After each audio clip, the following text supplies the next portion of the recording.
The smell of freshly ground coffee always reminds me of Virginia. She brewed it every morning, filling our little house with the aroma that signaled the beginning of a new day. 10 years have passed, and I still brew coffee the way she taught me. Slowly, letting the water run through each grain. My hands aren't what they used to be. 71 years have taken their toll.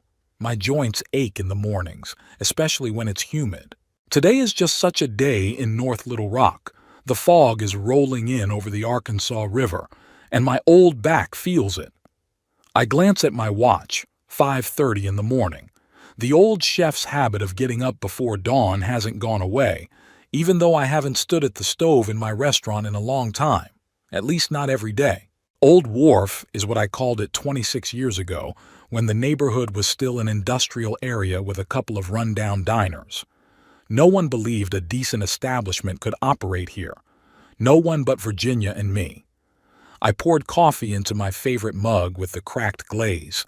Virginia wanted to throw it away about 15 years ago, but I wouldn't let her. "This mug is like me, honey. Shabby but still holding its shape," I joked.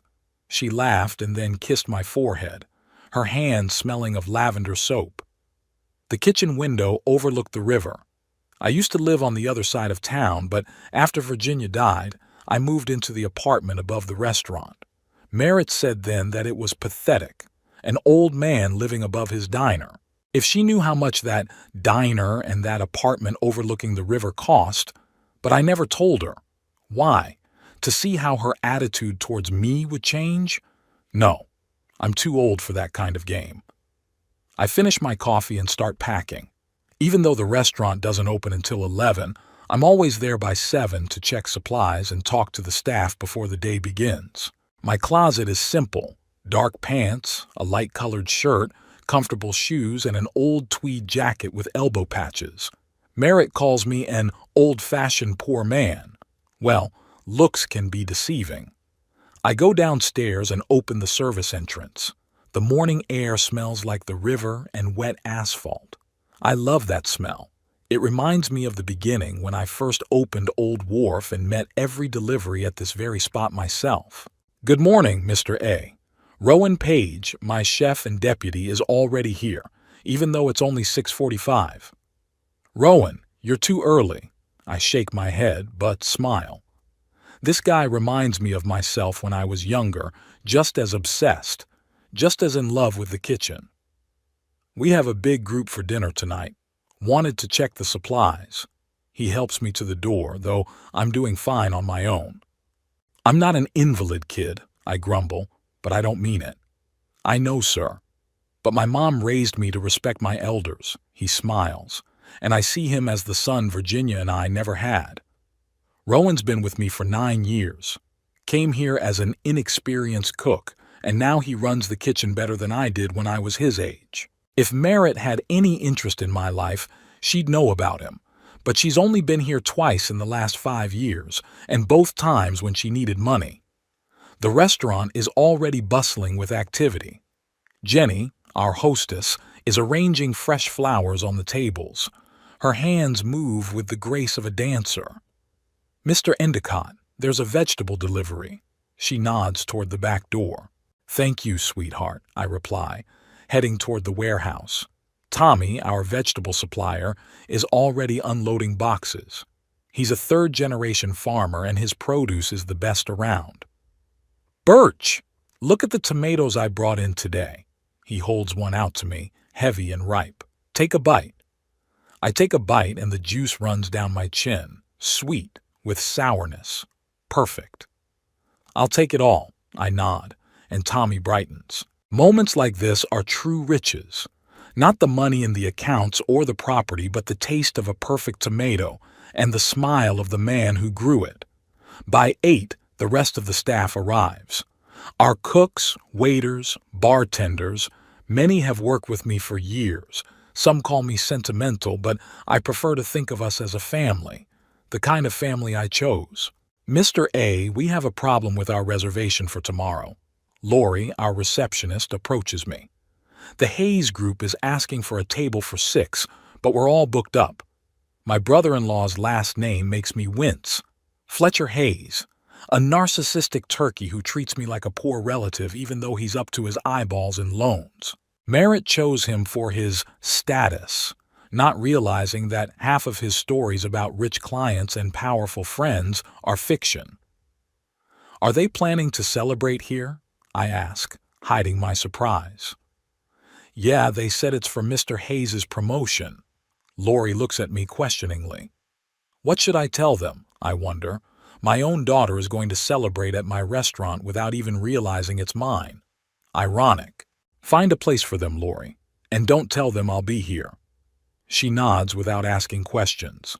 Another reason I appreciate my employees. They respect my privacy. By 10:30, the restaurant is ready to open. I walk around the room, checking every detail, from the table arrangements to the lighting. Many restaurant owners have long since stopped attending to such minutiae, but not me. The old wharf is an extension of myself, my legacy. I watch Rowan brief the staff, explaining today's specials. He speaks confidently, but without arrogance. He's a good guy. Sometimes I wonder what it would be like if Merritt had chosen someone like him over Fletcher. Merritt, my only daughter. 46 years old and still trying to prove something to the world, like a little girl that Virginia and I couldn't give expensive toys to. I remember her crying at 12 when we couldn't buy her a designer jacket like her classmate Bella Carpenter's. "Everyone will laugh at me," she yelled, and Virginia tried to explain that we couldn't afford such a luxury. We were really poor then. I was working as a cook in someone else's restaurant, Virginia as an elementary school teacher. That all changed when I won a regional cooking competition and received a grant to open my own place. But by then, Merritt had already formed her opinion of us, losers to be ashamed of. She went to college on a scholarship, which I secretly paid for by working 18 hours a day. Virginia wanted to tell her the truth, but I insisted that Merritt should think she'd achieved everything on her own. Maybe that was a mistake. In college, she met Fletcher, the son of an insurance agent who introduced himself as a top-tier financial advisor. She was fascinated by his tales of wealthy clients and social life. When she brought him to meet us, he barely concealed his contempt for our humble home and my profession. "A cook?" he interjected at the time. "Interesting. And in what kind of restaurant?" By then, the old wharf was in its third year of operation, but it was known only in small circles. I could have said I owned my own restaurant, but something held me back. Maybe the look in Fletcher's eyes, assessing the value of every item in our house. Maybe the way Merritt looked at him, with an adoration I'd never seen when she looked at me or Virginia. "In a little place by the river," I answered then. It was nothing special. After they were married, Merritt began to visit us less and less often, especially when Ayla was born. Virginia suffered, but she never showed it. She traveled by herself, bringing gifts for her granddaughter, trying to keep in touch. I, on the other hand, immersed myself in work, expanding the restaurant, opening a catering service, investing in real estate around here. By the time Ayla turned 5, the old wharf had become one of the most successful restaurants in town, and I was a wealthy man. But Merritt and Fletcher knew nothing. They continued to treat us like poor relatives tolerated out of politeness. Virginia wanted to put them in their place, show them our real home, accounts, business. "Why would we want to do that?" I asked her.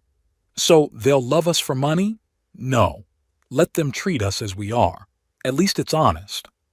When Virginia got sick, Merritt came rarely. Too busy, too much work, too far to travel. I didn't blame her. Didn't want to waste energy on resentment when all I had left were the last few months with my wife.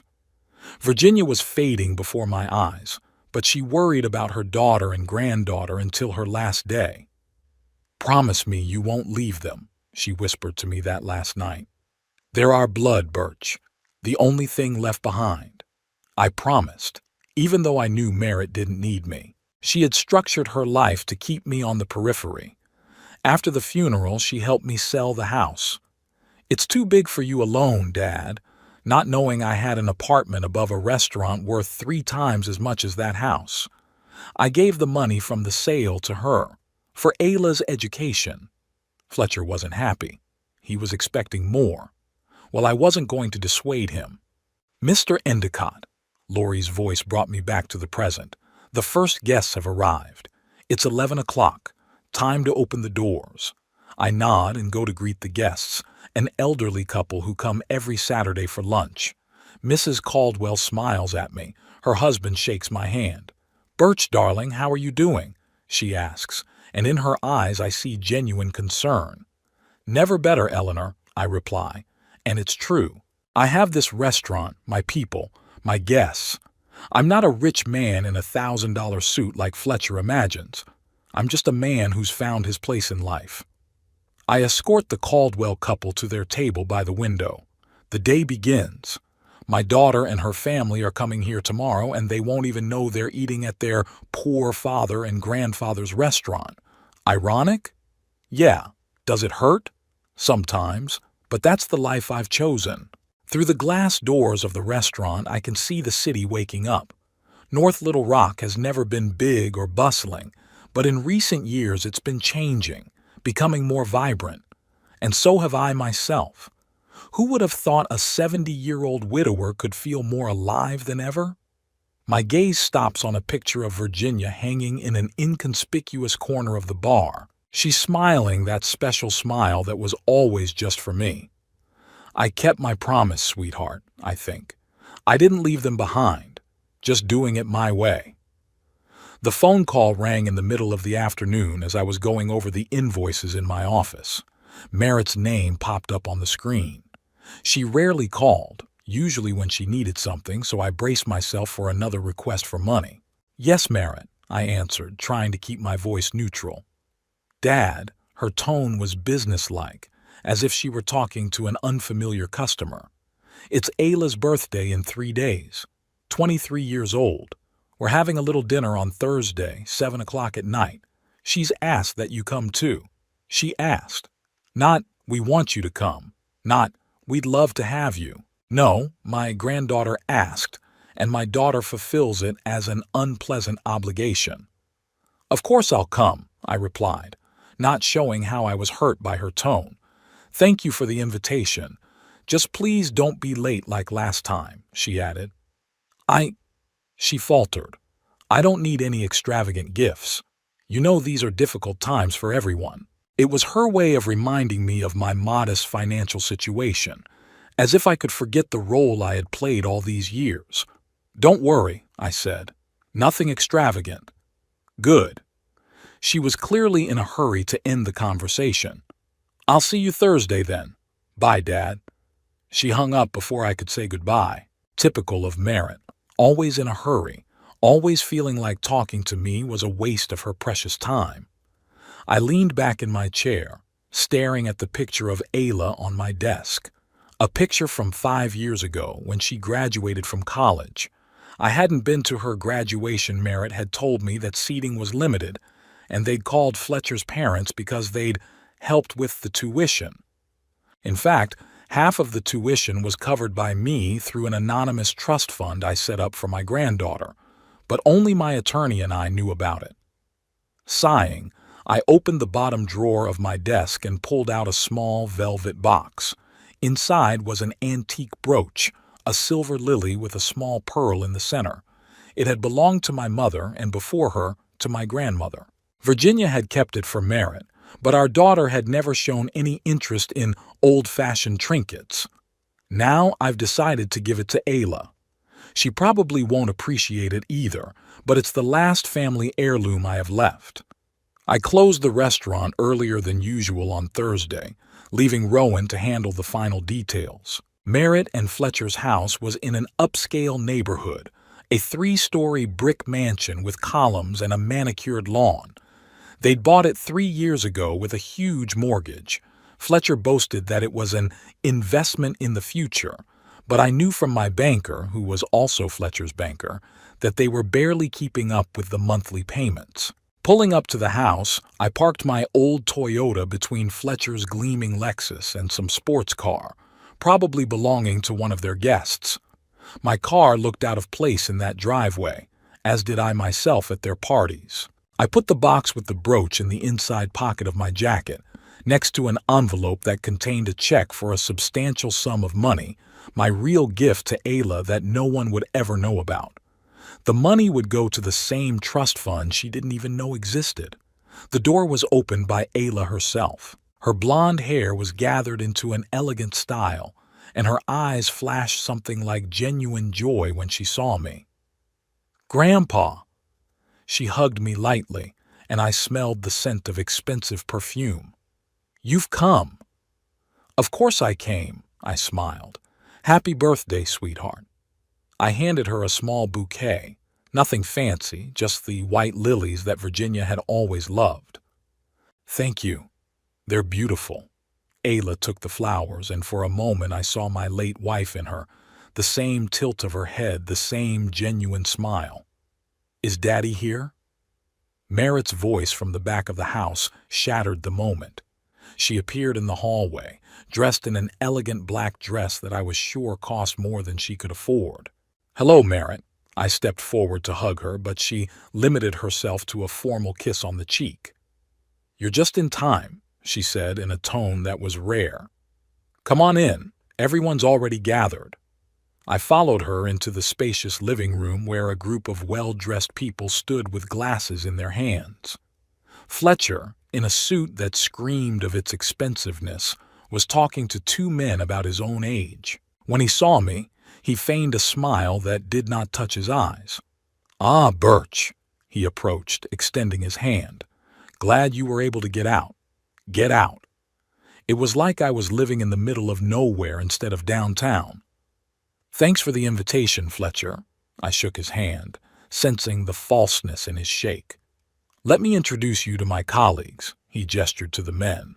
"This is Harrison Winslow, our vice president, and Pierce Aldridge, our chief investment strategist. Gentlemen, this is Birch Endicott, Merritt's father." "Nice to meet you," Harrison said with the kind of politeness that borders on disdain. "You work in the catering business, I believe?" Pierce asked, his tone clearly condescending. "Yes, in the catering business," I answered simply, without elaborating. "Birch is a cook," Fletcher interjected with a strained smile. "A little restaurant by the river. What's it called, Birch?" "The Old Wharf."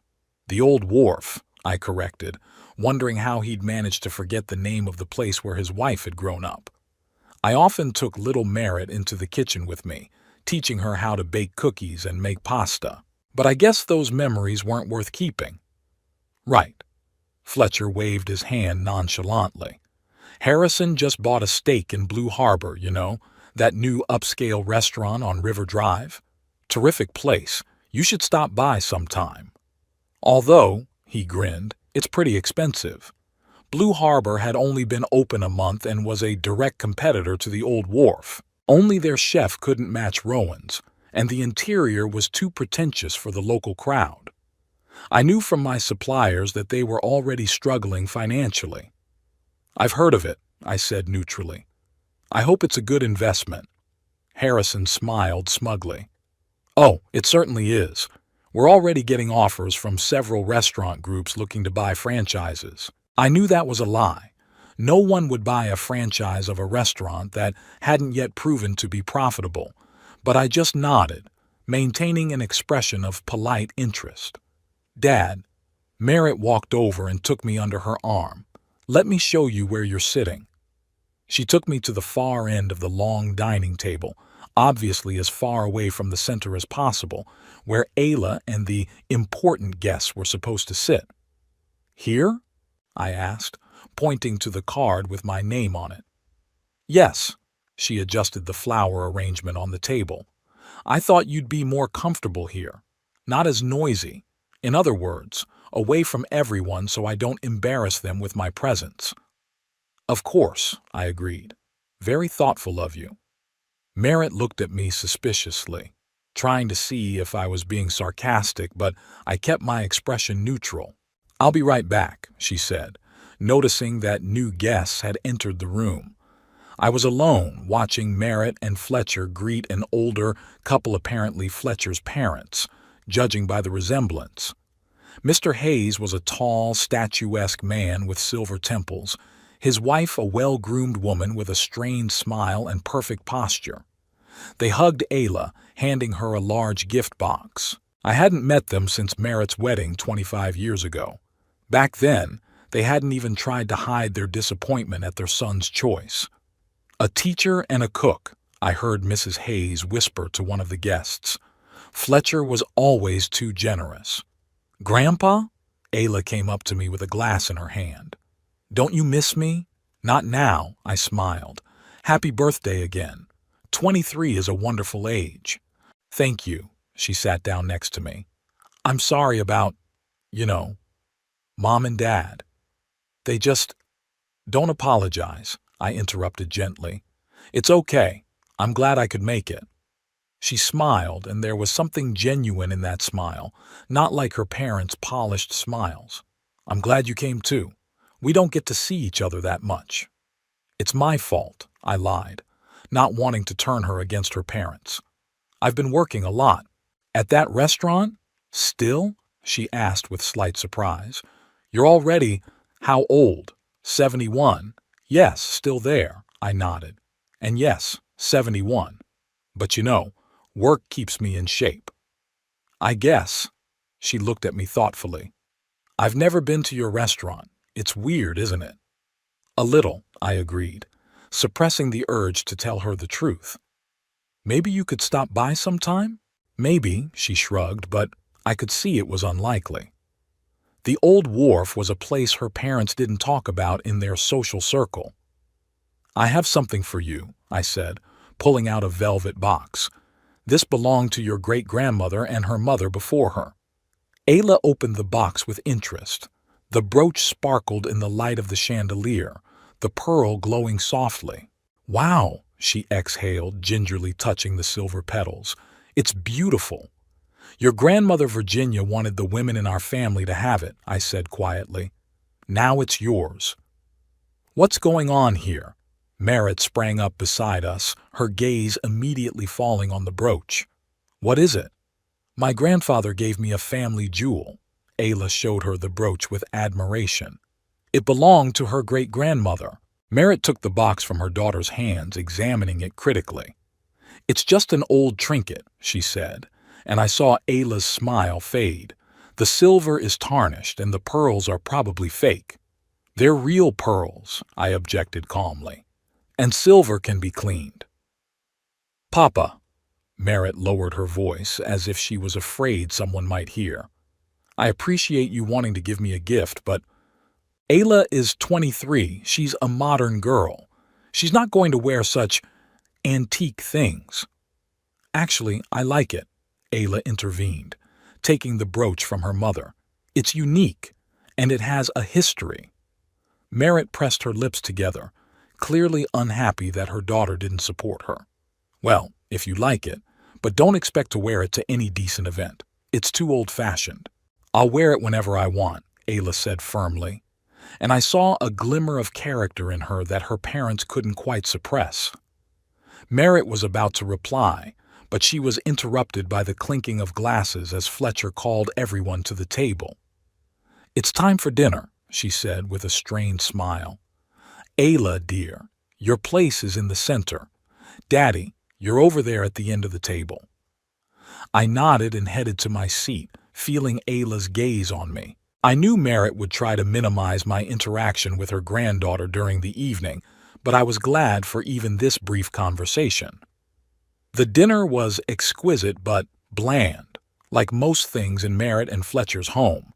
Expensive, but without soul. I ate in silence, watching the other guests socialize, laughing, exchanging stories from which I was excluded. Fletcher stood up, raising his glass. "I'd like to propose a toast to our beautiful daughter," he began. "Ayla, you are our pride and joy. Your achievements in marketing are already impressive, and you're just starting out." Everyone clapped, and I thought about the fact that Ayla's accomplishments were mostly about getting jobs through Fletcher's connections. It wasn't that she wasn't capable, It was just that she'd never really had to fight for anything. And I'd like to announce, Fletcher continued, that in honor of Ayla's birthday and my recent promotion, we're taking the whole family out for the weekend to the Blue Harbor, the best restaurant in town. The guests hummed in approval. I suppressed a smile at the thought that they would be disappointed. Blue Harbor was still a raw project with inconsistent quality. And the day after tomorrow, Fletcher added, his voice even more smug, we're going to celebrate my promotion at another great place, the Old Wharf Restaurant. I almost choked on my wine. They were going to celebrate at my restaurant. Tomorrow. They say the food's pretty good, Fletcher said, giving me a condescending look. It's not as fine as Blue Harbor's, though.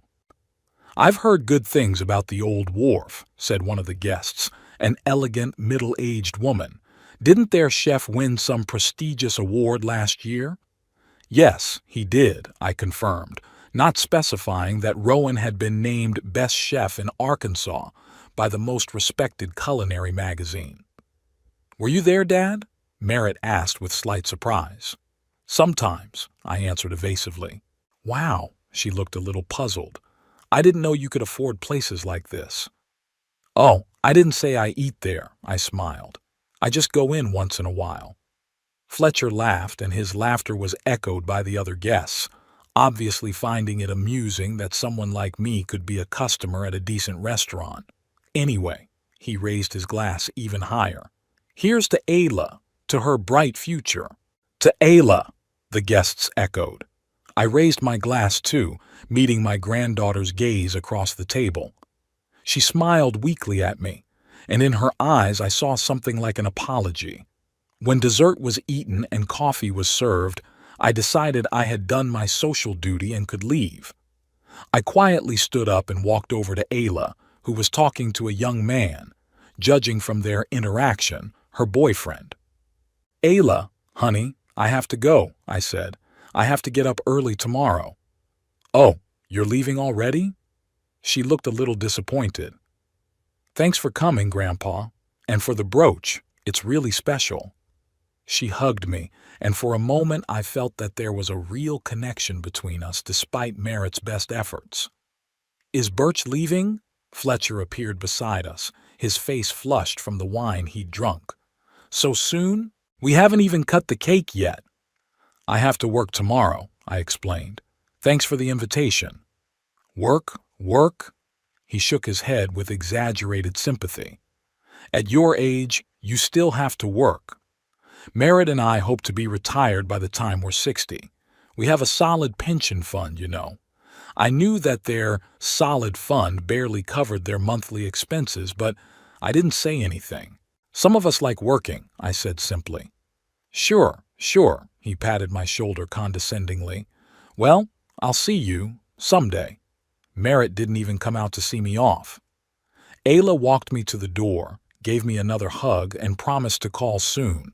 A promise I knew she was unlikely to keep through no fault of her own. As I got into my car, I looked up at the lighted windows of the house where my family was celebrating without me. Tomorrow they'll come to my restaurant, unaware of whose restaurant it really is. Well, perhaps it was time for a little surprise. It had been a troublesome morning. One of the suppliers had delayed the delivery of fresh fish, and Rowan was on the verge of a nervous breakdown. Mr. A, what do we do? The fish was supposed to arrive 3 hours ago, and we have a full booking today. He nervously thumbed through the reservation list. Take it easy, Rowan. I put my hand on his shoulder. Marco always has fresh catch at the market. Send Jason there right now, and I'll call Marco to put aside the best for us. Rowan looked at me gratefully. What would we do without you, Mr. A? You'd do just fine, I smiled. Speaking of tonight's reservations, is the Hayes table for 8 o'clock tonight still on? Rowan nodded, looking at the list. Yes, confirmed yesterday. 6 people. Table number 9, center of the room, as you requested. I nodded. The best table in the restaurant, overlooking the river and conveniently located so everyone in the room could see the people sitting at it. Perfect for what I had planned. All right. Tell Lori to put the best wine on their table and alert the staff. I'll be present in the lounge tonight, not just the kitchen. Rowan raised an eyebrow slightly, but didn't ask any questions. Over the years of working together, my staff has learned to respect my privacy. Whatever you say, Mr. A, you got it. I spent the day doing the usual things, checking supplies, discussing new menu items with Rowan, dealing with administrative issues. But my thoughts kept returning to the evening ahead. I didn't plan to make a scene or publicly humiliate Merritt and Fletcher. I just wanted them to know the truth, on my terms, not theirs. By 7 o'clock, I went up to my apartment, showered, and changed into my only expensive suit, a dark blue tailored suit. Virginia had insisted on it years ago. "You're a restaurant owner, Birch, not a dishwasher. Have at least one decent suit," she'd said then. I rarely wore it, only on special occasions. Today was just such an occasion. When I got down to the restaurant, it was starting to fill up. Lori met me at the front of the room, her eyes widening at the sight of my suit. "Mr. Endicott, you look amazing," she was clearly surprised. "Thank you, Lori. Have the Hazeses arrived yet?" "Not yet. They have an 8 o'clock reservation and it's only 1:15 to 7 o'clock. "Good. Show them out when they get here and let me know." I made my way to the kitchen where Rowan and his team were in the midst of preparations. Seeing me, Rowan froze for a moment, then smiled broadly. "Wow, Mr. A. Did you decide to outshine everyone today?" "Just a special occasion," I replied, feeling a little awkward with all the attention. "Must be very special," he said, returning to his work. By 8 o'clock, the restaurant was full. I watched the room from a small gap in the door leading to the kitchen. At precisely 8 o'clock, the door opened, and in walked Merritt and Fletcher, followed by 2 other couples about their age. I recognized one of them, the same colleagues of Fletcher's I'd met at Ayla's birthday party. Ayla wasn't with them, which disappointed me a little. Lori greeted them with a professional smile and escorted them to table 9.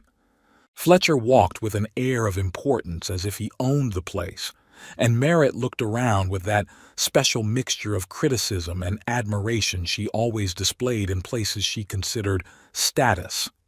They sat down, and Brandon, one of our best waiters, immediately came over with a menu and wine list. I saw Fletcher smugly say something, probably bragging about his wine knowledge, and his guests nodded in agreement. I decided to wait until they had ordered and gotten their first courses before showing up. I didn't want to spoil their appetite before their time. 45 minutes later, when they were finishing their appetizers and starting the main courses, I adjusted my tie and went out into the hall. My plan was simple: walk up to their table as if I'd just noticed them, say hello and see what the reaction was. I wasn't going to make a scene, but I wanted to see the look on their faces when they realized I was here too. I slowly made my way through the hall, saying hello to some of the regulars who looked surprised at my costume. I usually showed up at the lounge in simpler clothes. When I approached Merritt's table, they were engrossed in conversation and didn't notice me. Fletcher was telling a story, waving his arms, and the others were laughing. "Good evening," I said quietly. Merritt looked up and froze with her fork in her hand. Her face changed as if someone had turned off the lights from animated amusement to shock and horror in a split second. "Daddy." Her voice was almost a whisper. "What are you doing here?" Fletcher turned around, his smile gone. "Birch?" He looked just as shocked as Merritt. "What a surprise." "I noticed you as I walked by and thought I'd say hello," I said, deliberately not answering Merritt's question directly. "I see you're celebrating Fletcher's promotion?" Merritt recovered quickly, her shock replaced by irritation. "Yes, we're having a family celebration." She glanced at her guests, who were watching us curiously. "I thought so." I nodded.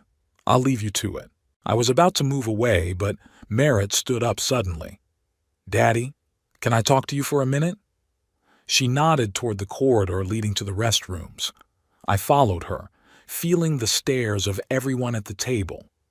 As soon as we were out of hearing range, Merritt turned to me abruptly. "What are you doing here?" Her eyes narrowed. "Are you following us?" "Of course not," I answered calmly. "I'm just having dinner here." "Dining?" She almost laughed. "Dad, this is one of the most expensive restaurants in town. You can't afford to dine here." "How do you know what I can afford and what I can't?" I asked, feeling the bitterness growing inside. "You've never taken an interest in my finances." "I know how much a cook makes in a place like this," she lowered her voice, as if she was afraid someone would hear. "And it's certainly not enough to eat dinner here. Stop it, Dad. You're embarrassing us." "I was just saying hello, Merritt. What's awkward about it?" "Everything." She waved her hand angrily. "Your age, your clothes." "What's wrong with my clothes?"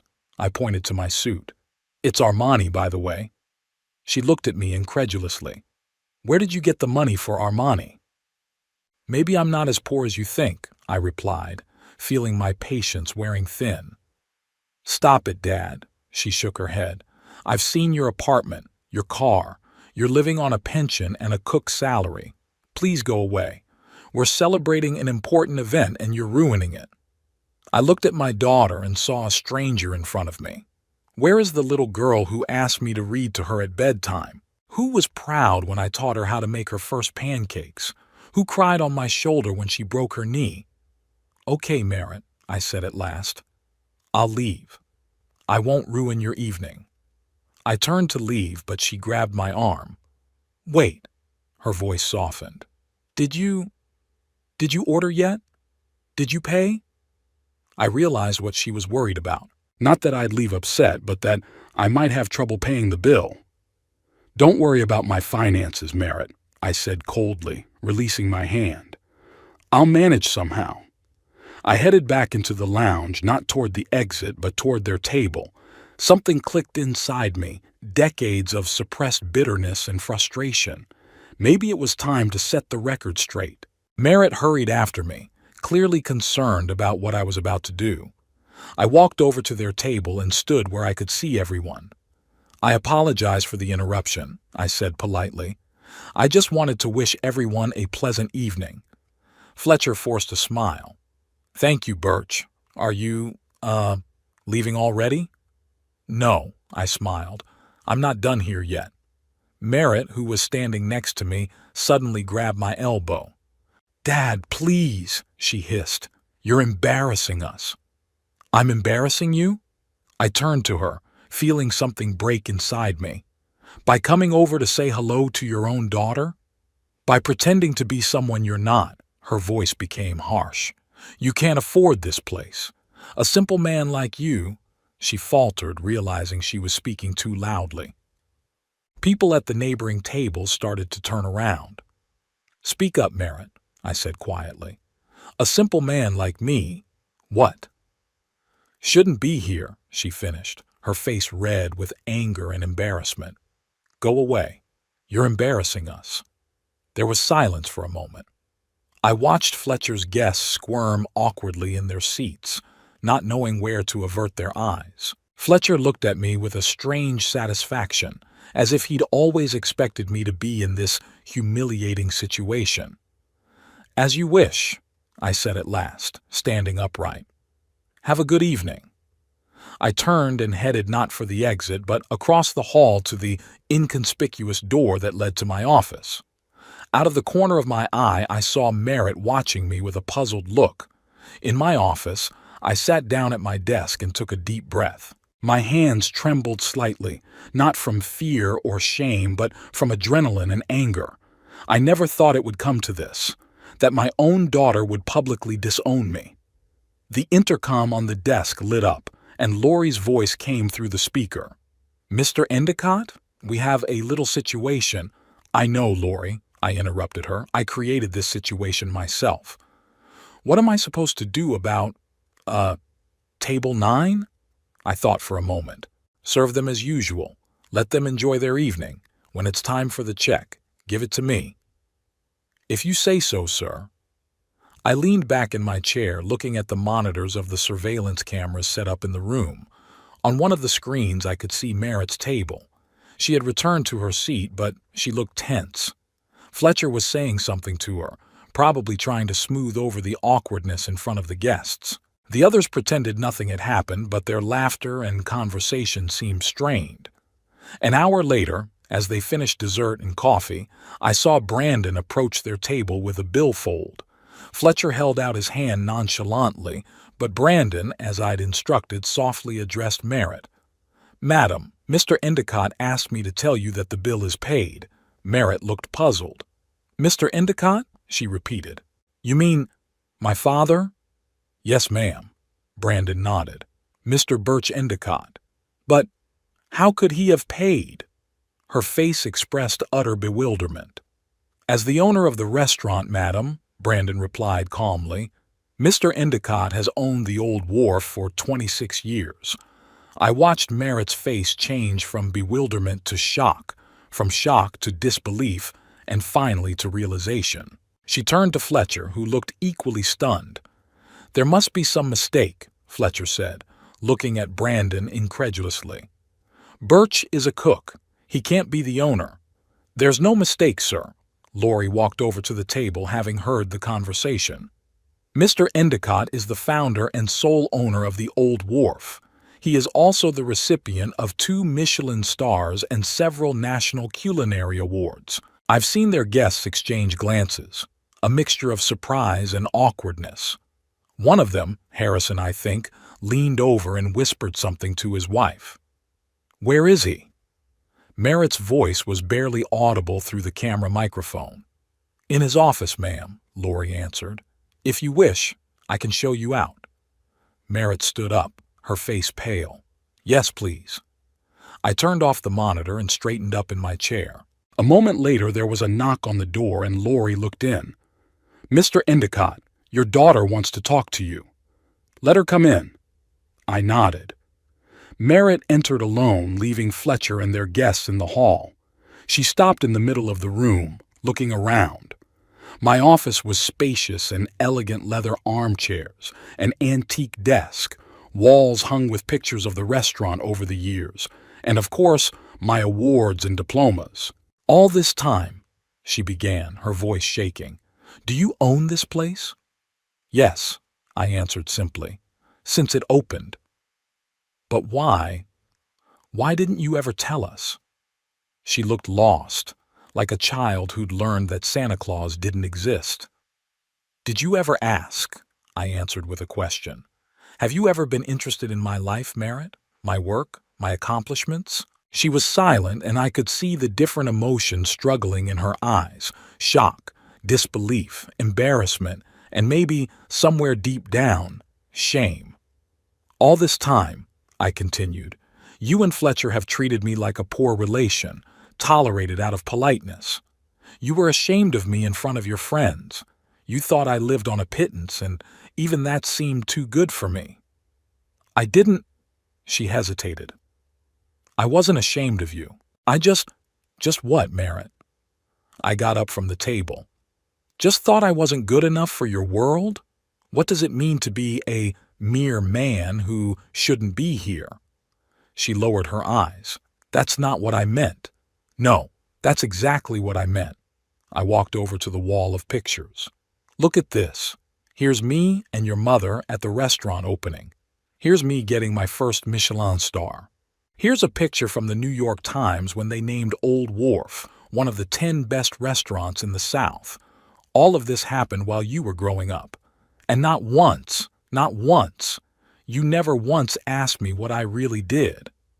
You always said you were a chef." Her voice became defensive. "You never mentioned owning a restaurant. And you never asked," I repeated. "You just assumed I was a loser, and that suited your idea of me." She stood silent, not knowing what to say. Voices could be heard outside the door. Probably Fletcher and their guests were waiting in the hallway. "So what now?" she asked at last. "Did you set all this up to humiliate us? To get revenge?" I shook my head, feeling suddenly tired. "No, Merritt. I just wanted you to know the truth, so you could see who I really am, not who you made up in your head. So you'd realize how much it hurts when your own daughter shames you for something you never were. Something flashed in her eyes. Maybe realization. Maybe remorse. But then the door opened and Fletcher walked in, his face red with embarrassment and anger. "What kind of game are you playing, Birch?" he almost shouted. "You've made fools of us in front of my colleagues." "I didn't do anything," I replied calmly. "You chose this restaurant. I just said hello to you, and your wife publicly disowned me. Everything else is a natural consequence." Fletcher opened his mouth to say something, but Merritt stopped him with a hand on his shoulder. "Wait," she said, not taking her eyes off me. "All this time, all these years, you've been successful, rich, and you didn't tell us." "Why would I tell you?" I asked. "So you'd love me for my money, for my status, for what I could give you, not for who I am." "But you gave Ayla money for college," she said, and I realized she was already putting the pieces of the puzzle together. "It was you, wasn't it? That anonymous foundation?" I didn't answer, but my look said it all for me. "Oh my God!" She sank into the chair in front of my desk. "All this time!" Fletcher shifted his gaze from me to Merritt, his anger changing to calculated interest. "So you really own all of this?" He circled the room, implying the entire restaurant. How successful are you? Typical Fletcher, always thinking about money and status." "Enough," I answered succinctly. "But if you're hoping this is going to change our relationship in any way, you're wrong." "What do you mean?" Merritt looked up. "I mean that I'm not going to suddenly become a beloved father-in-law and father just because you found out I'm not a poor old man. All I ever wanted from you was respect and love for who I am, not what I have, and you both failed that test." Lori knocked on the door and looked inside. "Excuse me, Mr. Endicott, but Mr. Hayes's guests are asking if they're leaving." Fletcher turned toward the door, clearly annoyed that their conversation had been interrupted. "Tell them we'll be right there," he said sharply. "This isn't your restaurant, Mr. Hayes." Lori's voice was polite but firm. "I'm asking for Mr. Endicott." Fletcher looked as if he'd been punched. His face flushed even more. "Tell them the evening's over, Lori," I said. "Show them out and call a cab if you need one." "Yes, Mr. Endicott." She nodded and closed the door. Merritt looked at me with an expression I couldn't quite decipher. Shock, disbelief, maybe even some respect. "What now?" she asked quietly. "Now you know the truth," I answered, sitting back down at the table. "The rest is up to you." For the next 2 days I ignored the phone. Merritt called every few hours, leaving messages that gradually changed in tone from excuses to annoyance. I didn't answer. What could I say to her? 26 years of silence couldn't be fixed with one conversation. Instead, I immersed myself in my work. The season was in full swing. Tourists were filling North Little Rock, and the old wharf was more popular than ever. I spent my days in the kitchen helping Rowan with the new summer menu and my evenings in my office dealing with the backlog of paperwork. On the 3rd day after the incident, Rowan knocked on my office door. "Mr. A," he looked a little concerned, "there's a girl asking for you. Says she's your granddaughter." I looked up from my papers. "Ayla? Is she here?" "Yeah, she's waiting at the service entrance. Said she didn't want to be seen in the hall." That was unexpected. After what happened, I thought Ayla would avoid me too, following her parents' example. "Show her out." I put my pen away and straightened up in my chair. A moment later, the door opened again and Ayla walked in. She didn't look as confident as usual, jeans instead of her usual elegant outfit, her hair in a simple ponytail, minimal makeup. She fidgeted nervously with the strap of her bag. "Hi, Grandpa." Her voice was quiet, almost guilty. "Ayla." I stood up, walking around the table. "I didn't expect to see you. Mom doesn't know I'm here." She glanced quickly at the door as if she was afraid Merritt might suddenly appear. "I told her I was going to meet some friends." "I see." I pointed to the chair across the table. "Have a seat. Would you like something? Tea? Coffee?" No, thanks. She sat down, still nervous. Yeah, I came to apologize. For what happened. For Mom and Dad. For everything. I returned to my chair, watching her closely. Unlike Merritt, Ayla looked genuinely upset. You have nothing to apologize for, I said softly. You didn't do anything wrong. But I'm a part of this, she looked up at me. All these years I've treated you like a poor old man to be put up with, too. I didn't realize who you really were. Because I never told you, I smiled slightly. And that was my choice, Ayla. Don't blame yourself. She shook her head, not accepting my excuse. After what happened, Mom told me everything. That you owned the old wharf. That you were rich. She said the last word almost in a whisper, like it was a secret. I couldn't believe it. All this time. All this time, I've been the same person, I finished for her, just with slightly different circumstances than you thought. But why? She leaned forward. Why didn't you ever tell us? Why did you let Mom and Dad treat you like that? So dismissive? I suggested. She nodded, her eyes filling with tears. It's awful. I feel so guilty. I sighed, looking at the picture of Virginia on the table. What would she say now? Probably that it was time for the truth. The whole truth. Listen, Ayla, I'm going to tell you a story. Not about how I got rich. That's not that interesting. It's about why I chose to keep it from you.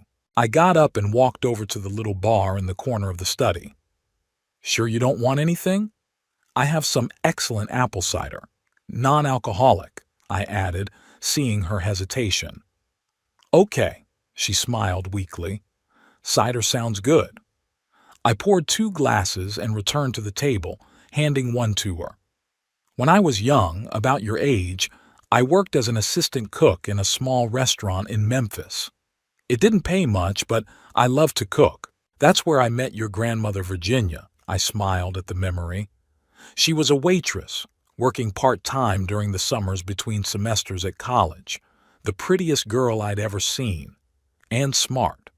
She was studying pedagogy, dreaming of becoming a teacher. Ayla listened attentively, forgetting her cider. We fell in love, married a year later. She finished college and I continued to work in the kitchens, gaining experience. When your mom was born, it was hard for us. I was working 2 jobs. Virginia was an elementary school teacher. Money was barely enough. I took a sip of cider, gathering my thoughts. Merritt grew up seeing us struggle, seeing how we counted every dime, how we denied ourselves everything so she could have the essentials. It shaped her. She became obsessed with getting out, with being rich, with status. She was ashamed of us, her ordinary parents. How could this have happened? Ayla asked quietly. How could she be ashamed of you when you had done so much for her? It's easy when you're 12 and all your classmates come to school in designer clothes and you're in something your mother restitched from old clothes. I shook my head. I don't blame her. Kids are cruel, and teenagers especially so. I walked over to the window, looking out at the river glistening in the afternoon sunlight. Everything changed when I won a regional cooking competition. The grand prize was modest, but with it came a grant to open my own restaurant and an internship with a famous chef in New Orleans. For the first time in my life, I had money and opportunity. The old wharf? Ayla guessed. Yes, I nodded. I opened it 26 years ago. The area was an industrial zone back then and real estate was cheap. I took a risk, and the risk paid off. I went back to the table and sat down, looking at my granddaughter. The restaurant became a success almost immediately. I was in the right place at the right time. The wave of interest in Southern food was just beginning. 3 years later, we had our first Michelin star. 5 years later, we had an article in the New York Times. The money was flowing. And you didn't tell your mom? Ayla looked puzzled. Why? I sighed, thinking back to the moment when Virginia and I had made that decision. By then, Merritt was already in college, on a scholarship that I was secretly paying for. She rarely came home, always finding reasons to stay on campus for weekends and holidays. When she did come, she only talked about her status friends, their rich families, the life she wanted for herself. I paused, choosing my words. One day she brought Fletcher to meet us. He was, just like he is now, self-righteous, superficial, obsessed with status. They appraised our house together, our furniture, our clothes. I could see the contempt in their eyes. "Oh, Grandpa," Ayla lowered her gaze, clearly embarrassed. At that moment I realized that if I told them the truth, that I was a successful restaurant owner, that we had money, their attitude would instantly change. They will smile, flatter, try to capitalize. But it would be fake. So I decided not to tell. "And Grandma? Did she agree?" "Not right away," I smiled, remembering our arguments with Virginia. She thought we should be honest, give Merritt a chance to change, but I insisted. "Let's see who she chooses," I said. "Us, just plain parents who love her for who she is, or the status and money she craves." I fell silent and Ayla finished for me, and she chose status. "Yes," I nodded. "After she married Fletcher, she almost stopped visiting us. When you were born, she brought you back every few months, usually when they needed money. I gave, no questions asked. Virginia traveled to see you more often, tried to keep in touch, but Merritt always kept her distance." I went to the closet and pulled out a photo album. "When your grandmother was diagnosed, Merritt didn't visit much. Too busy," she said. "Too much work." Virginia didn't blame her, but I could see the pain in her eyes. I opened the scrapbook to a page with a picture of Virginia in a hospital room, smiling despite her illness. "In her last days, she had made me promise not to leave you. There are blood, Birch," she said. "The only thing left after us." Ayla picked up the album, her eyes filling with tears at the sight of the photograph. "I barely remember my grandmother," she whispered. "I was 5 when she died. She loved you very much," I said softly. "She always carried your picture with her." Ayla turned the page, and there was a picture of little Ayla on Virginia's lap. "After she died," I continued, "Merritt helped me sell the house." "It's too big for you alone, Daddy," she said. By then I had this apartment above the restaurant, but I didn't tell her. I gave the money from the sale of the house to her, for Ayla's education. In fact, I'd already set up a trust fund for you, which paid for half of your college tuition. Ayla looked up, shocked. "What? But Mom and Dad said they paid for my college, with the help of Dad's parents." "They paid for part of it," I shrugged. "The rest was me, through an anonymous trust fund. Your parents never found out." "Oh my God," she covered her face with her hands. "Everything I knew, everything I believed in, was a lie." "Not lies." I put my hand gently down on her shoulder. "Just not the whole truth. I didn't want you to get between me and your parents. I didn't want you to feel guilty or obligated." She shook her head, clearly shaken. "And all these years you've just put up with their attitude? Their neglect?" "I made my choice," I answered simply. "And it had its own freedom. I could be myself without worrying that people liked me for my money or status. I had real friends, real relationships with my employees, my customers, my suppliers, people who appreciated me for who I was. We didn't," she lowered her eyes. "We only valued what we thought you could give us, which, as it turned out, was a tiny fraction of what you actually had." "You were a child, Ayla," I squeezed her hand. "You were just following your parents' lead. And now?" She looked at me. "I'm not a child now. I'm 23. And I feel like I've been living my whole life wrong, with the wrong values, the wrong goals." She was silent, and I could see the inner struggle in her eyes. "Did Mom call you?" she asked suddenly. "Yes, many times," I nodded.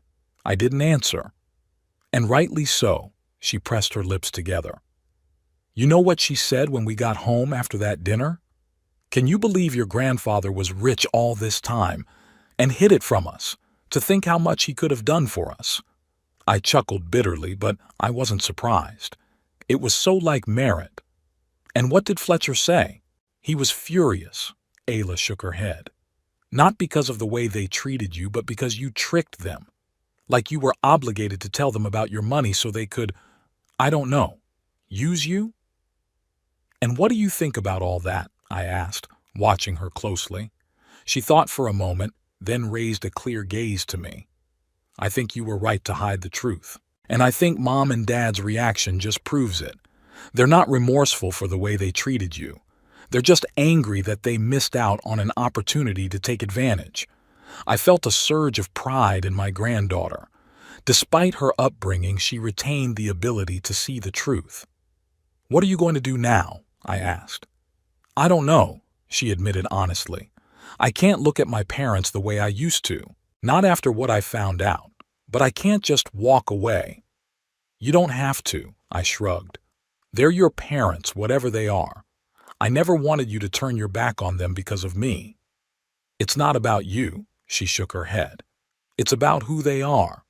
It's about their values, the way they treat people. I don't want to be like that. I looked at my granddaughter with growing respect. There was something of Virginia about her. The same directness, the same clarity of thought. You know, I said thoughtfully, I've always had my hands full in restaurant marketing. Rowan is brilliant in the kitchen, but we're behind in social media. If you ever want to try something new. Her eyes widened. Are you offering me a job? Just an option, I shrugged. There's no pressure. You can think about it. She hesitated, then smiled. I'll think about it. Thank you. We sat in silence for a while, each absorbed in our own thoughts. Finally, Ayla put the empty glass on the table and stood up. I have to go. My parents will be asking where I am. Sure, I got up too. Thank you for coming, Ayla. It means a lot to me. She hugged me, and I felt that this hug was different from all the previous ones, more sincere, more warm. No, thank you, she said, pulling away, for telling me the truth, and for giving me a chance to be a better person. I walked her to the service exit, watching her walk away down the narrow alley toward the main road. Something was different today, not just for her, but for me. For the first time in years, I felt like I was keeping the promise I'd made to Virginia not to leave our family, at least the part of it that was open to a real relationship. Back in the study, I noticed that Ayla had left a brooch on the desk, the same one I'd given her for her birthday. There was a note next to it. I'll clean it and wear it proudly. Thank you for reminding me of what really matters. I picked up the brooch, and a ray of sunlight coming through the window made the silver and pearls shine. Like Virginia once had, I now saw hope in the next generation of our family. The phone rang again, another call from Merritt. This time I didn't immediately reject it, but I didn't answer it either. Let her suffer a little longer. I needed time to decide how to proceed. With Ayla, it was clear. She was worthy of the truth and my trust. With Merritt and Fletcher, I wasn't so sure. 26 years of deceit on my part and neglect on theirs had created a chasm that might be impossible to bridge. But talking to Ayla tonight gave me hope that at least some of my family could be saved. And maybe that's enough. The week after my conversation with Ayla flew by with the usual worries. The restaurant ran like clockwork. The summer season was in full swing, and I had almost no time to think about my family drama. Almost. Merritt kept calling, but less frequently. Her messages became more and more irritated. Dad, this is ridiculous. We need to talk. You can't ignore us forever. Fletcher thinks you're being childish. That last one especially made me laugh. Fletcher calling someone else infantile. Ayla came by twice. The first time was to return the brooch she'd cleaned and show me how well it looked on her blouse. The second time was to bring her resume and portfolio. She was really interested in my job offer. I haven't told my parents yet, she admitted as we discussed her possible duties. They think I'm just going out with friends. You're an adult, Ayla, I reminded her. You don't have to report to them every step of the way. I know, she sighed, but they're complicated, especially now. Mom talks about you all the time, about how you tricked us all, how you hid your wealth. Dad makes plans, they whisper in the evenings. I wasn't surprised. Knowing Merritt and Fletcher, it was obvious that they wouldn't leave a suddenly discovered rich relative alone. Be careful, was all I said, and remember that you mustn't come between us. Sunday morning, when the restaurant was closed, I enjoyed a rare moment of silence on the balcony of my apartment. The river glistened in the morning sun. Seagulls circled over the water, searching for breakfast. I was drinking coffee and reading the newspaper when I heard the doorbell ring. Ayla had said she'd come at noon so we could discuss the details of her future work. But it was only 10:30 now. Who would come at this hour? When I opened the door, I froze in place. On the threshold stood Merritt and Fletcher, both dressed too formally for a Sunday morning. Merritt held a basket of fruit and a bottle of wine, obviously a gift. "Daddy," she tried to smile, but the smile came out strained. "We finally found you." "You were looking for me?" I didn't invite them in, staying in the doorway. "That's strange because I haven't disappeared, and you know where I live and work." Fletcher cleared his throat, clearly uncomfortable. "Birch, we're here to talk. Why don't you invite us in?" I hesitated. Part of me wanted to slam the door in their faces, but another part of me was curious. What would they say? How would they try to justify their behavior? And most importantly, what did they really want? "Come in." I stepped back, allowing them into the apartment. They entered, looking around with poorly concealed surprise. My apartment wasn't luxurious by the standards of the rich, but it was spacious and elegant, with antique furniture that Virginia and I had collected over the years and a view of the river that many people would give a fortune for. "What a unusual place," Merritt said, setting the basket on the coffee table. "We didn't know you had such a big apartment." "There's a lot you didn't know about me," I replied, pointing to the couch. "Have a seat." "Coffee?" "Yes, please." Merritt sat down, straightening the folds in her overly formal dress. Fletcher settled down beside her, his face a mask of restrained politeness. I went into the kitchen to make coffee, but what I really needed was a moment to gather my thoughts. I knew this conversation would happen sooner or later, but I hadn't expected them to show up unannounced, with gifts and fake smiles. When I returned with the tray, I placed 3 cups on the table and sat down across from them. "So," I began, "to what do I owe the visit?" Merritt and Fletcher exchanged glances as if deciding who would speak first. Finally, Merritt coughed. "Dad, we came to apologize." She tried to make her voice sound sincere. "For the way we behaved, for not appreciating you all these years.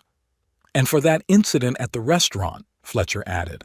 "It was unacceptable of us." I stared at them, trying to see some real remorse, but all I saw was calculation. They'd rehearsed that speech, prepared that apology, not because they were truly sorry, but because they wanted something to gain. "Well," I said, sipping my coffee, "apology accepted. Is that all?" Merritt looked a little confused. Obviously, she had expected a warmer reaction. "No, that's not all," she leaned forward. "Daddy, we want to start over. As a family, we've been apart for too long." "And whose fault was that?" I asked calmly. "All of us," Fletcher answered quickly. "We all made mistakes. You hid your success from us. We didn't pay enough attention to you." "Didn't pay attention." What an elegant euphemism for treated like dirt underfoot. "It's interesting that your desire for a fresh start didn't come until after you found out about my financial situation," I remarked. "That's not true," Merritt protested, but her eyes avoided my gaze. "We've been wanting to have a relationship for a long time. It's just that this incident was the catalyst." "A catalyst," I repeated. "That's a good word. Well, let's be honest with each other for once. Why are you really here?" They exchanged glances again, and this time Fletcher took the lead. "Birch, we really want to mend the relationship. You're Merritt's father, Ayla's grandfather. Family's important. Family is important, I echoed. Wasn't it important 26 years ago? Or 10 years ago when Virginia was dying? Merritt turned a little pale. Dad, that's not fair. We had our own lives, our own problems. We all have problems, Merritt, I interrupted. But a family supports each other in times of need, at least a real family. That's why we're here. Fletcher tried to get the conversation back on track. To be a real family. And, we have problems too. Financial. That's it. The real reason they're here. Really? I acted surprised. I thought you had a solid pension fund and were going to retire by 60. Fletcher blushed, remembering his boastful words at Ayla's birthday party. Well, the market's unstable, he shrugged. And our house. Mortgage went up as rates went up. And Fletcher's car needs serious repairs, Merritt added. And then there's the taxes. And you thought that now that you knew about my money, I should solve your problems? I set my cup aside. That's an interesting approach to relationship building. No, Merritt shook her head. We're not asking for money, it's just, maybe you could give Fletcher a position at the restaurant, something administrative. He's a great manager. I almost laughed. Fletcher, who had never worked in the restaurant business, was suddenly a great manager. I have a full staff, I replied, and all of my employees are qualified and dedicated. I'm not going to fire someone to hire a son-in-law who, until last week, didn't even know the name of my restaurant. But we are a family, Merritt insisted. Shouldn't a family support each other? That's exactly what I'm saying, I said, stepping forward. Where was that support when your mother was dying? Where was that support when I was alone? Where was that support all these years when you treated me like a burden? Merritt looked like I hit her. This is different, she mumbled. With what? I didn't back down. Because then you thought I was a poor old man with nothing to take from you. And now that you know I have money, you suddenly think of family values. You're being unfair. Fletcher was beginning to lose patience. We came in peace, apologizing, and you're accusing us of all sins. I'm just stating the facts, I said calmly, and the main fact is that you are not here because of love or remorse. You're here for money. That's not true, Merritt exclaimed, but her voice trembled.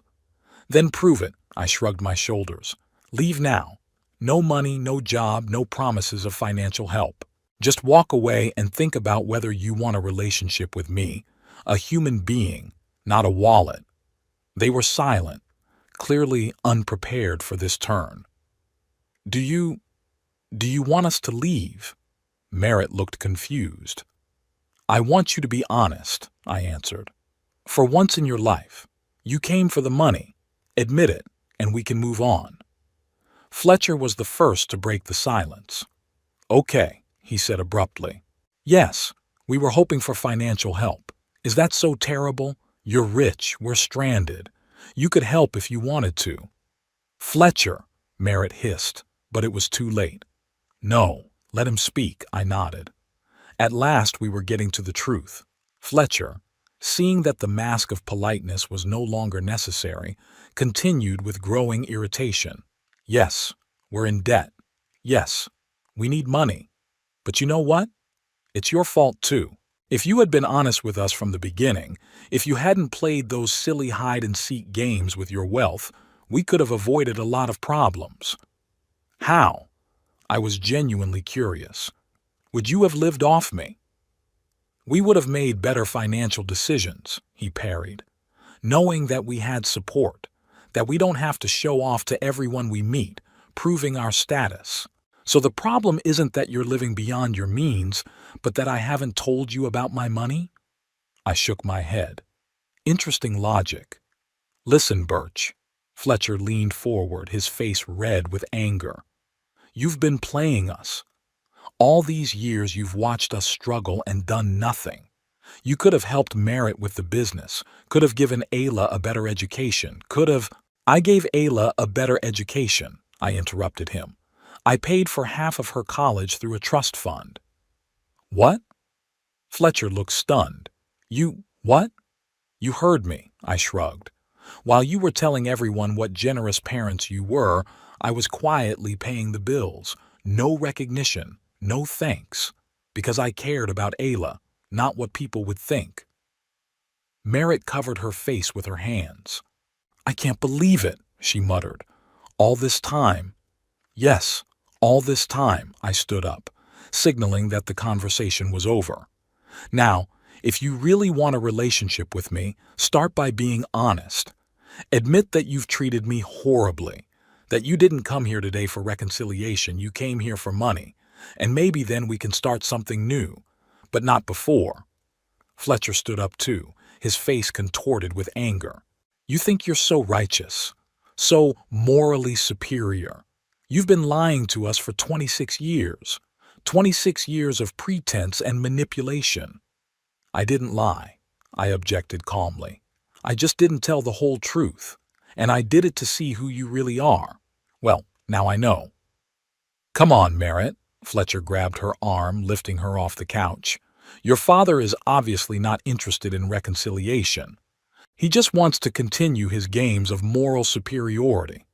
Merritt stood up, her eyes full of tears from anger or frustration. I couldn't tell. Is this your last word, Daddy? She asked in a trembling voice.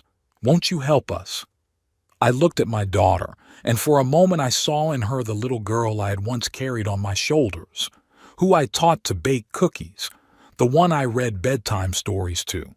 But that little girl was long gone, and before me stood a woman who had been ashamed of her father for 26 years until she found out he was rich. I will help you, I said at last. But not with money. I'm going to help you realize that there are more important things in life than money and status. And when you realize that, if you do, then we can talk again. It's pointless. Fletcher pulled Merritt toward the door. He's not going to help us. He's enjoying our problems. This is his revenge. No, Fletcher, I shook my head. This isn't revenge. It's a lesson. The same lesson I'd been trying to teach all these years. A man's true worth isn't in his wallet or his status. It's in his character, his actions, his ability to love and care for others without expectation of reward. Let's go. Fletcher gritted his teeth, practically dragging Merritt out the door. Dad? She turned around at the last moment, her face a mixture of anger and despair. You're going to regret this. We're the only family you have. No, Merritt, I smiled sadly. My real family is the people who love me for who I am, not for what I have. And thankfully, I have people like that in my life. The door slammed behind them, and I was alone in the silence of my apartment. I felt neither triumph nor satisfaction from this breakup. Only a quiet sadness and, strangely, relief. As if the heaviness I had carried all these years had finally disappeared.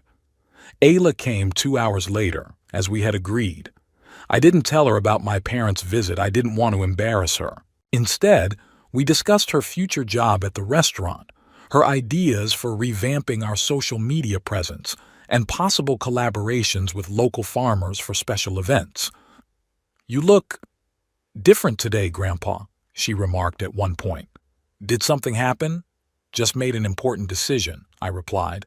Nothing special. After she left, I called my attorney, Morris Taylor, with whom I had worked for 20 years. Morris, I need to change my will, I said without preamble. How soon can you get here? Is it urgent, Birch? I could hear the concern in his voice. Are you all right? I'm fine, I grinned. It's just time to make some changes. Is tomorrow okay with you? Sure, he agreed.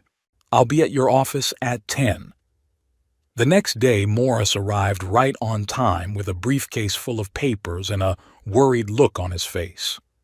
So, Birch, he began as we settled into my office, what changes do you want to make? I explained my decision. I wanted to leave the bulk of the business, including the restaurant and real estate, to Rowan, who had worked with me for 9 years and was like a son to me, on the condition that 20% of the shares would go to Ayla if she worked at the restaurant for at least 3 years and learned all aspects of the business. And Merritt? Morris asked, making notes. In the previous version, she was the primary beneficiary. Merritt will receive a sum of money, I answered. Enough to pay off her debts and live comfortably but not luxuriously, and on the condition that the money be paid monthly in small installments through a trust fund to be administered by you. Morris raised an eyebrow. You want to make sure she doesn't squander it all at once? I want to make sure Fletcher doesn't get his hands on the whole amount, I corrected. He's terrible with money, and I don't want Merritt to end up on the street when he blows it all on another investment of the century. Morris nodded, understanding. Did something happen between you two? He asked. You never spoke of Fletcher. Like that. I sighed and briefly recounted the events of the last few weeks, the scene at the restaurant, the conversation with Ayla, Merritt, and Fletcher's visit yesterday. I don't mean to be cruel, I finished. But I can't reward that kind of behavior, and I want to protect those who have truly cared for me all these years. I understand, Morris nodded. And frankly, it sounds reasonable. You're not disinheriting Merritt completely, but you're not encouraging her questionable values. We spent the next hour detailing the terms of the new will. When everything was agreed, Morris promised to have the documents ready by the end of the week. You know, Birch, he said, gathering up his papers, I've always admired the way you've conducted your affairs. Honest, dignified, no showboating. Your daughter lost a lot by not getting to know you. Thank you, Morris. I shook his hand. It means a lot to me. After he left, I went up to the restaurant kitchen where Rowan was experimenting with a new recipe. Mr. A, he smiled when he saw me. It's about time. Try this. He handed me a spoonful of some kind of sauce. I tasted it, a perfect balance of sour and sweet with a hint of an unusual spice. Cardamom? I asked, and Rowan smiled broadly. And a little coriander for the new duck dish. Genius, I patted him on the shoulder. You've got real talent, lad. Learn from the best, he shrugged, turning back to the stove. I watched him. His confident movements, the way he led the kitchen staff, firm but respectful. There was something about him that Fletcher never had, a genuine passion for what he did and a concern for the people around him. Ayla appeared in the doorway, already wearing an apron with the restaurant's logo on it. Grandpa, I finished the first draft of the new menu for the website. She handed me a clipboard. What do you think? I looked over her work. Clean, modern design, great photos of the dishes, short but appetizing descriptions. Great work for a first day. Impressive, I nodded. You have an eye for detail. She glowed with praise, and I saw in her smile a reflection of Virginia, the same joy of a job well done, the same desire for perfection. In that moment, standing in the kitchen of my restaurant with Rowan at the stove and Ayla by my side, I felt a strange calm. Yes, I had lost my daughter, or rather, I recognized that I had lost her long ago. But I had a different family around me, people who appreciated me for who I was, not my bank account. Rowan, who always treated me with respect and care, even when he thought I was just an old cook. Ayla, who found the courage to reconsider the values instilled in her by her parents. Lori, Brandon, Jenny, Tommy, all the people who made up my second family over the years. Maybe Virginia was right when she said that family is the most important thing, but she didn't elaborate that true family isn't always defined by blood. Sometimes it's the people we choose, the people who choose us. That evening, as the restaurant closed, I sat in my office looking through old photographs, Virginia with little Merritt in her arms, the three of us on a picnic by the river, a restaurant opening, Merritt's high school graduation, Ayla's birth. So many memories, so many missed opportunities, but also so many new beginnings. Ayla finding her place in the restaurant. Rowan, ready to take up the baton when the time is right. A new generation, new traditions. I closed the album and walked to the window, looking out at the lights of the city reflected in the dark water of the river. At 71, I had finally found what I had been looking for all my life: not wealth, not recognition, but a simple understanding of what really matters. Who really matters?